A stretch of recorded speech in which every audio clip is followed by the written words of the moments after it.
आता तुम्ही म्हणशाल ह्या पोरी नेमकी रस्त्याच्या कडेला एवढ्या रात्रीचं बसल्यात का?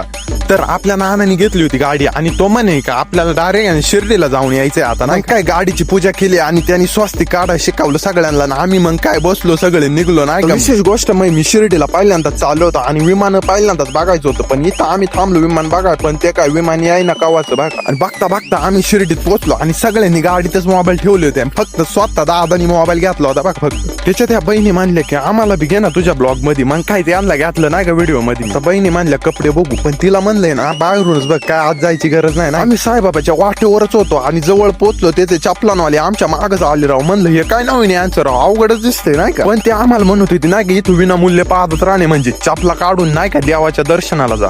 आता हे एवढ्या खुश का झाल्यात चपला काढायच्या म्हणून नाही हो, ते देवाच्या दर्शनाला जायचे म्हणून एवढ्या खुश झाल्यात. मग आम्ही डायरेक्ट गुणीतच चपला ठेवल्या नाही का सगळ्यांनी. आता इथं मोबाईल ठेवण्यापेक्षा म्हणलं मोबाईल सोबत घेऊन जावा नाही का व्हिडिओ काढायला होईल. पण विषय झाला ते सिक्युरिटी गार्डनी मला हाकलून दिलं बाहेर, म्हणे बाहेर मोबाईल ठेवून. आणि नेमके आतमध्ये व्हिडिओ पण काढता नाही आले मला, कारण का आतमध्ये मोबाईल ते ना काहीच अलाउड नव्हतं बघा. दर्शन बिर्शन आटपलं आणि ना आपल्याला आता जेवायचं होतं आणि भूक पण सगळ्यांना मोकार लागली होती नाही का. आता पोरीची जाते म्हणलं थोडं वाढू बिडू लागायचं, पण आमच्या पोरीनं डायरेक्ट सगळ्यात आधीच जेवाय बसल्या राव. आणि परिवारासोबत असंच निवाराला जेवण करणं ना हे एक वेगळाच आनंद राहतो बघा. मग काय आम्ही गप्पा बिप्पा मारत आनंद घेते ना नाही का. जेवण बिवण सगळ्यांनी उरकवलं, सगळ्यांनी पोटभर जेवण केलं बघा. सगळ्यांचं जेवण आटपलं आणि आम्ही ना डायरेक्ट गाडीत येऊन बसलो नाही का. ज्याची त्यांनी जागा आवाजली नाही का. सगळीच गाडीत बसून काटाळली होती, त्याच्यामुळे ना आम्ही डायरेक्ट थांबलो एका ठिकाणी चहा प्यायला. आणि विषय असा आहे आमचा नाना आहे ना हेवी ड्रायव्हर, त्याच्यामुळे ना आम्हाला रात्र झाली पण आम्ही व्यवस्थित घरी आलो नाही का.